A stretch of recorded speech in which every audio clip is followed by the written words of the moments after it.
Expected नहीं था। कुछ छोटा सा, हाँ सोची थी कि बाद में होगा, लेकिन इतना जल्दी, तो उसी पे बेस्ड है ये एल्बम का नाम क्या हो गया। 5 गाने हैं, उसमें से 2 नवीन मनीष सर के बने हुए हैं और उसमें से 3 प्रदीप पंडित सर के। क्या क्या मूड के गाने हैं, थोड़ा बताइए, जॉनर क्या है? सारे रोमांटिक सॉन्ग्स हैं। थोड़ा सा अपने बारे में बताइए, कैसे तैयारी की आपने, कब से सीख रही हैं? जी मैं छोटे से ही एक ये जो फैमिली होता है ना, उससे बहुत ही इन्फ्लुएंस होता है एक पर्सन पे। तो छोटे से ही देखती थी कि घर पे म्यूज़िक का माहौल है, तो उसी से ही मेरा इंटरेस्ट जो है म्यूज़िक में वो बढ़ी। तो मैं पापा से थोड़ा जो बेसिक्स होता है वो सीखी। फिर धीरे धीरे करके मुझे पापा ने गुरुजी के साथ क्लासेस पे शुरू कर दिया, वो मिस्टर विवेकानंद जी, उससे मैं हारमोनियम और थोड़ा वोकल सीखती थी। फिर उसी से म्यूज़िक जब अपने बेहतर होने लगता है गाना, तो उससे एक मोटिवेशन मिलता है कि और सीखना है और गाना है। तो उसी से ही मैं फिर शंकर महादेवन अकेडमी ज्वाइन की मैंने 2014 में, और अभी भी सीखती हूँ वहीं से। और फिर यहाँ पर इंडिया में भी बहुत से गुरु हैं मेरे अच्छे। अगर निर्णय की बात करें तो why did you choose the name of the, क्या हो गया, what is the reason of behind it? तो वही मैं बोली क्यों क्या हो गया, ये इट्सेल्फ एक क्वेश्चन है कि क्या हो गया, ठीक है। तो हाँ, तो यही है कि हम कभी सोचे नहीं थे, मैं स्पेशली कभी नहीं सोची थी कि ये सब होगा, कि टी सीरीज़ मुझे लॉन्च करेंगे या तो कुछ ऐसे। तो यही है कि क्या हो गया, सोचा था कि कुछ छोटा सा होगा, मे बी बड़ा करूँगी लेकिन बाद में। तो इसीलिए ये क्या हो गया। उसको बहुत बहुत थैंक यू कि मैं सिर्फ एक बिगिनर हूँ अभी इंडस्ट्री में, और मुझे ये मौका देने के लिए बहुत धन्यवाद। और यही मेरा एम है कि मैं दूसरों को इंस्पायर करूँ। जैसे कि आपने कहा मैं काफ़ी छोटी हूँ अभी, तो मेरे से भी छोटे लोग कर सकते हैं, उन लोगों को इंस्पायर करने के लिए मैं ये कर रही हूँ। सर, आपसे हम क्या कहेंगे मेगा अचीवमेंट के बारे में, और कितना ज़रूरी है कि इंडिपेंडेंट आर्टिस्ट को बैकअप करना है, कंपनी को या इंडिविजुअल को? देखिए, टैलेंट को करेक्ट प्लेटफॉर्म मिलना बहुत ज़रूरी है, and I think so it's a great thing that T series is teaching songs and beautiful songs, और बहुत ही अच्छा कंपोज भी किया और गाया भी बहुत अच्छा है। तो I think so it's a great thing, T series promoting a song, it's a very good thing. मैं आपसे क्या कहना चाहेंगे इस बारे में?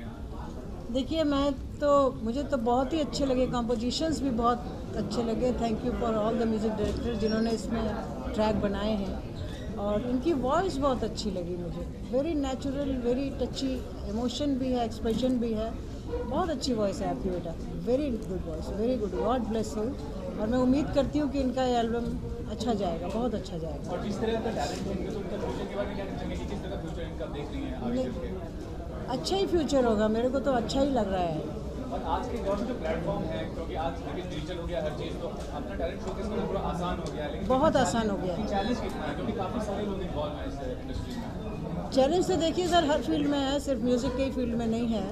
जिस भी फील्ड में आप हैं तो चैलेंज तो एक्सेप्ट इनको करना पड़ेगा, शी शुड, है ना। और मुझे लगता है ये करेंगी, और ट्रैक अच्छे हैं, तो मैं उम्मीद करती हूँ कि पब्लिक शायद मेलोडी भी सुनेगी रैप के सिवा। नाइस ना। देखिए, nature as a simple law, आप जो बोगे वो पाओगे। अगर आप अच्छा काम करोगे, मेहनत करोगे, तो उसका रिजल्ट अच्छा ही होता है। I am sure she is going to do very good. आपसे ये कहना चाहूँगा कि काफ़ी समय से आप इंडस्ट्री जुड़ी हुई है, जी, क्या देखती, क्या दिक्कत नजर आता है आपको आज के दौर में? देखिए, हमारे ज़माने में मेलोडी बहुत अच्छी थी, और पूरा मतलब मेलोडी का दौर था, वो पूरा दशक की मेलोडी का था। नदीम श्रवण वगैरह, आनंद बिन वगैरह ने बहुत अच्छी मेलोडी बनाई थी। रहमान साहब ने भी डिजिटल के साथ मेलोडी को मेंटेन रखा था।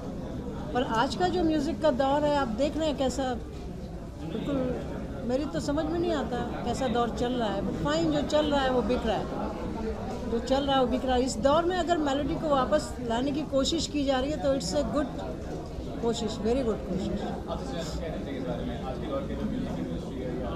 देखिए, मुझे ऐसा लगता है कि देयर इज़ अ, कुछ लोग बोलते हैं एवोल्यूशन, और कुछ लोग मानते हैं कि इट्स अ साइक्लिक प्रोसेस। क्या होता है कि हम कहीं से शुरू होते हैं और फिर वहीं आ जाते हैं। तो जो नया दौर है, नई चीज़ें हैं वो आई, वो कुछ एडवांटेजेस कुछ डिसएडवांटेजेस लेके आई हैं, बट ऑब्वियसली उसके एडवांटेजेस भी हैं। आजकल साउंड बहुत अलग हो गया है, बहुत चीज़ें हो गई, टैलेंट को बहुत प्लेटफॉर्म मिलने लगा है, बहुत सारी चीज़ें। और मुझे लगता है कहीं ना कहीं म्यूज़िक इज़ म्यूज़िक, जो जिसमें सुर और ताल और एक्सप्रेशंस हो, इट ऑलवेज वर्क। सो जैसे अभी हमने इनके गाने सुने, they were very nice, beautiful song, and I am sure they will work.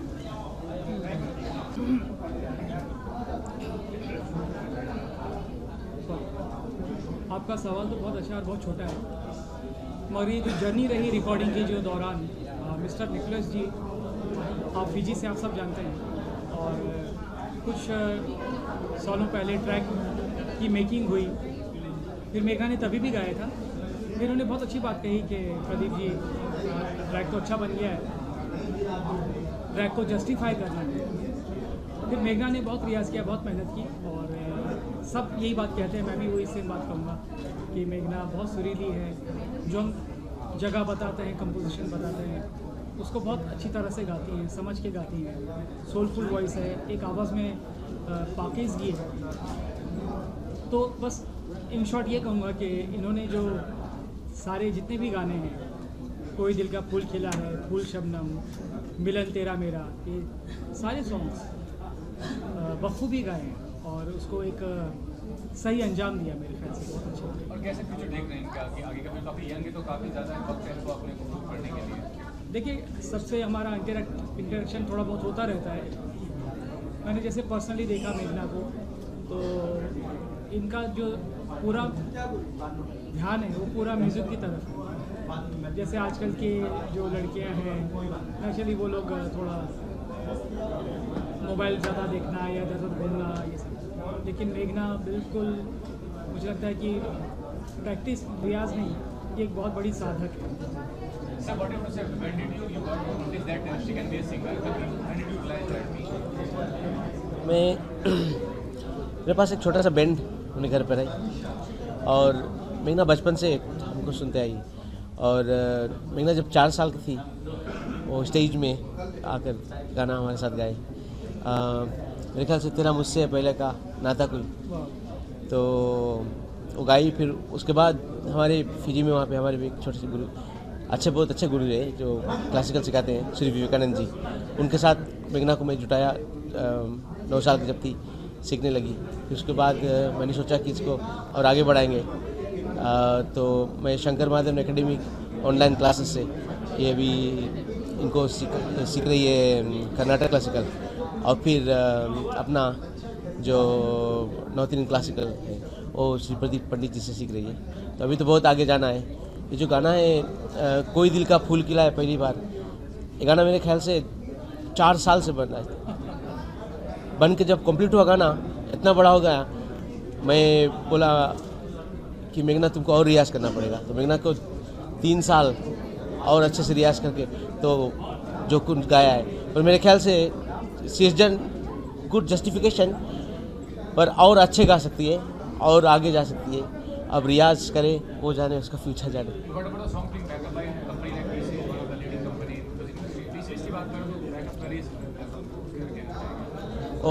मैं बहुत शुक्रगुजार हूँ, मैं मेघना, श्री प्रदीप पंडित जी, अपना नवीन मनीष जी कि टी सीरीज़ बहुत बड़े हैं और टी सीरीज़ हम छोटे से फिजी से आए और हमारा इतना इज्जत बख्शा और मेघना को फेस ब्रेक दिया है, इतना बड़े कंपनी में लॉन्च किया है।